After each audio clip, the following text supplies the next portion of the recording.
అరే మీ అన్న జాగా అమ్ముతున్నాడు కదరా, అంత మంచి జాగా ఎందుకు అమ్ముతుర్రా? నువ్వేం మాట్లాడుతున్నావురా? మేం జాగంతో నాకేం తెలియదురా. నీకు ఎవరో అబద్ధం చెప్పినట్టుంది. అరే నీలాంటి ఉన్నంతకాలం ఈ దేశం బాగుపడదురా. నువ్వు పట్నం పోగానే మీ అన్న జాగా అమ్మమని చూస్తున్నావు. అవునా? ఇప్పుడే మా అన్న దగ్గర పోయి అడుగుతా.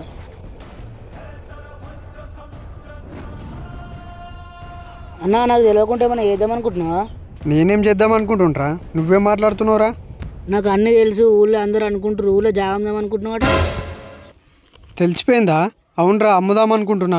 మనకున్న 4 ఎకరాల్లో నువ్వు 2 ఎకరాలు తీసుకో, నేను 2 ఎకరాలు తీసుకుంటాను. నువ్వు నా ఇంట్లోకి రాకు, నేను నీ ఇంట్లోకి రాను. ఆహా, అంత పెద్దోను అయిపోయినావు నువ్వు. అయితే నువ్వు నా ఇంట్లో అడుగు పెట్టద్దు. వెళ్ళిపో, నడు ఏమన్నా బతుకుపో. నేనేనన్నా బతా, నా జాగా నాకే ఉండాలి. నా జాగా దున్నకు చేయకు. జాగా నా పేరు మీద ఉన్నాక నువ్వేంద్రా నన్ను బెదిరించేది? పోరా పో, చూసుకుందాం.